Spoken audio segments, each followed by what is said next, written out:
ಒಂದು ಭಯಾನಕ ದುರಂತದಲ್ಲಿ ತನ್ನ ಅಪ್ಪ ಅಮ್ಮ ಹಾಗೂ ಕುಟುಂಬವನ್ನೆಲ್ಲ ಕಳೆದುಕೊಂಡ ಒಂದು ಪುಟ್ಟ ಹುಡುಗಿ ದೇವರನ್ನೇ ಮರೆತಂತೆ ಅಳುತ್ತಾ ಕುಳಿತಿದ್ದಳು.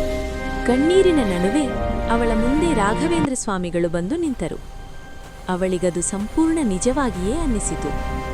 ಅವರು ಅವಳ ಪಕ್ಕ ಕುಳಿತು ಮೃದುವಾಗಿ ಮಾತಾಡುತ್ತಾ ಅವಳ ದುಃಖವನ್ನೆಲ್ಲ ಕೇಳಿದರು.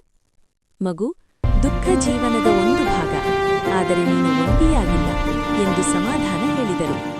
ನಂತರ ಅವಳ ಕೈಗೆ ಒಂದು ರುದ್ರಾಕ್ಷಿ ನೀಡಿ, ಯಾವುದೇ ಕಷ್ಟ ಬಂದರೂ ಇದನ್ನು ಹಿಡಿದು ಬೇಡಿಕೋ, ಧೈರ್ಯ ನಿನ್ನೊಳಗೇ ಮೂಡುತ್ತದೆ ಎಂದು ಆಶೀರ್ವದಿಸಿದರು.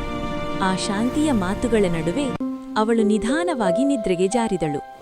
ಬೆಳಿಗ್ಗೆ ಎದ್ದಾಗ ಎಲ್ಲವೂ ಕನಸೇನೋ ಎಂಬ ಅನುಮಾನ ಬಂತು. ಸುತ್ತ ನೋಡಿದಳು, ಯಾರೂ ಇರಲಿಲ್ಲ. ಸ್ವಾಮಿಗಳು ಬಂದಿದ್ದು ಕನಸ ಎಂದು ಮನಸ್ಸಲ್ಲಿ ಕೇಳಿಕೊಂಡಳು. ಅಚಾನಕ್ ಅವಳು ತನ್ನ ಕೈಯನ್ನು ನೋಡಿದಾಗ ಕನಸಿನಲ್ಲಿ ಕೊಟ್ಟಿದ್ದ ರುದ್ರಾಕ್ಷಿ ನಿಜವಾಗಿಯೂ ಅವಳ ಕೈಯಲ್ಲೇ ಇತ್ತು. ಅವಳ ಕಣ್ಣಲ್ಲಿ ಭಕ್ತಿ ತುಂಬಿತು. ಅಂದು ಅವಳು ಅರಿತುಕೊಂಡಳು, ನಂಬಿಕೆ ಇದ್ದರೆ ಕನಸು ಕೃಪೆಯಾಗುತ್ತದೆ.